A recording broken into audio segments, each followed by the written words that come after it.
So parts of స్పీచ్లో మళ్ళీ adjective. నేను యాడ్జెక్టివ్కి ఎందుకు వెళ్ళాను అంటే ఈ నౌన్స్ని ఒక్కసారి క్లియర్ చేసేసేద్దామని. సో యాడ్జెక్టివ్స్తో మన నౌన్స్ క్లియర్ అయిపోతాయి. లెట్ us see యాడ్జెక్టివ్ అంటే ఏంటి అసలు.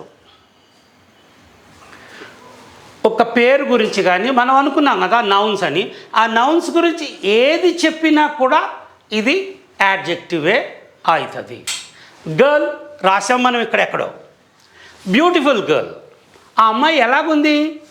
బ్యూటిఫుల్గా ఉంది. ఆ అమ్మాయి గురించి చెప్పేదాన్ని యాడ్జెక్టివ్ అంటాం. Tall girl, short girl, fair girl, intelligent girl, poor girl, rich girl.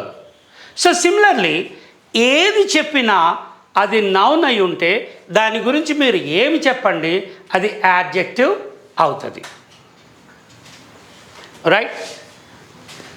Bread, a loaf of bread. A loaf of bread అంటే నౌన్లోకి వెళ్ళిపోయింది. Sweet bread, salt bread, anything, hot coffee. So ఇవన్నీ యాడ్జెక్టివ్లు అవుతాయి. ఇవి ఎందుకు రాయట్లేదంటే మీరు కూడా కొద్దిగా బ్రెయిన్ ఉపయోగించాలనే రాయట్లేదు. లేకపోతే ఈ సెకండ్ క్లాస్ థర్డ్ క్లాస్ ఇది బండగా రాసుకుంటూ పోతే అది నాది తప్పు అవుతుంది. సో ప్రతి వాళ్ళు వర్బ్ అంటారు. ఆ వర్బ్ అంటే ఏంటంటే పని. వర్బ్ అంటే ఏ పని చేసినా ఆ పని చేస్తూ దాన్ని మనం పని అంటాం. She is going to school. ఆమె బడికి వెళుతూ ఉన్నది. వర్బ్ అది. She is singing a song. ఆమె ఇప్పుడు ఏం చేసింది? పాట పాడుతూ ఉంది. ఆ పాట పాడటం పని కాబట్టి వర్బ్ అన్నాం. సో దీనికి మనం రిలేషన్ చూద్దాం. ఈ పనిని ఇది ఎలా చేస్తుంది అని చెప్పేదాన్ని యాడ్వర్బ్ అంటాం. సపోజ్ డోర్ని సడన్గా తీశారు. ఎలా తీశారు? తీయటం పని. ఎలా తీశారు? స్లోగా తీశారు, సడన్గా తీశారు, హష్ సైలెంట్గా తీశారు. ఎలా మూశారు? దడేలను మూశారు. సో ఇలాగా చేసే పని గురించి చెప్పేదాన్ని మనం యాడ్వర్బ్ అంటాం. Very simple. మనం ఏ పని, పరిగెత్తుతున్నాడు. ఎలా పరిగెత్తుతున్నాడు? చిన్నగా పరిగెడుతున్నాడు, ఫాస్ట్గా పరిగెడుతున్నాడు, యావరేజ్గా పరిగెడుతున్నాడు. ఇవన్నీ కూడా యాడ్వర్బ్ కింద వస్తాయి. ఆఫ్ కోర్స్ ఈ హెల్పింగ్ వర్బ్స్ అని ఈజులు ఆర్లు కూడా హెల్పింగ్ వర్బ్స్ అంటారు. అవి ఎట్లా వర్బ్స్ అవుతాయో నాకు తెలియదు. నేనైతే యామ్, ఈజ్, ఆర్ అంటే ఇప్పుడని చెప్తాను, వాజ్, వేర్ అంటే అప్పుడని చెప్తాను. నేను వాటిని ఎప్పుడు వర్బ్స్ అని మెన్షన్ చేయను, ఎందుకంటే నాకు నచ్చదు. రైట్? దీనికి ఏంటి తేడా? ఇది కొద్దిగా ఆలోచించాల్సిన విషయం.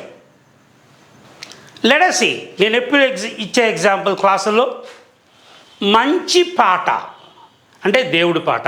ఒక మంచి పాటని ఆమె ఎలా పాడింది? మంచిగా పాడింది. ఇక్కడ మంచేమో యాడ్జెక్టివ్, ఇక్కడ మంచేమో యాడ్వర్బ్. ఇది ఎలా పాడింది? మంచిగా పాడింది, స్వీట్గా పాడింది. ఇది ఎలాంటి పాట? దేవుడి పాట, మంచి పాట, అద్భుతమైన పాట.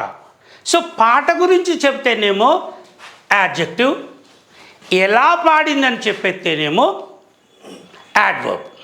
Let us see. ఒక చెడ్డ పాటని, ఓకే, మనకి చాలా ఐటమ్ సాంగ్స్ ఉంటాయి. ఊహు అంటావా, ఊహు అంటావా, రైట్. అది పాట మంచిది కాకపోవచ్చు. అది ఎలా పాడింది? చాలా అద్భుతంగా పాడింది. పాట చెడ్డది, పాడింది ఎలా పాడింది? అద్భుతంగా పాడింది. అద్భుతంగా పాడింది అన్నదేమో యాడ్వర్బ్, పాట చెడ్డది అని చెప్పేదేమో మంచిదైనా చెడ్డదైనా యాడ్జెక్టివ్. మనం ఎలా చేసామో చెప్పేదేమో యాడ్వర్బ్, అది ఎలాంటిది చెప్పేదేమో యాడ్జెక్టివ్. ఇంత సింపుల్ థింగ్ని మనం చాలా కాంప్లికేటెడ్ చేసేసి ఇంటర్మీడియట్లో కూడా find out the adjective, find out the adverb as if it is a thunder, ఏదో ఆకాశం నుంచి పడుతున్న ఉరుమునో మెరుపునో పట్టుకోమన్నంత ఫీలింగ్ వస్తుంది. అంత సీన్ లేదు దీనికి. కొద్దిగా భాషను ఉపయోగిస్తే ఇది ఇంత ఈజీగా ఉంటుంది. ఏ నౌన్ అయినా డిస్క్రైబ్ చేస్తే అది యాడ్జెక్టివ్ అంటారు. ఏ పనినైనా ఎలా చేశారనేది యాడ్వర్బ్ అవుతుంది. సో ఇది యాడ్వర్బ్ అవుతుంది ఎందుకంటే ఈ వర్బ్ని ఇది క్వాలిఫై చేస్తుంది.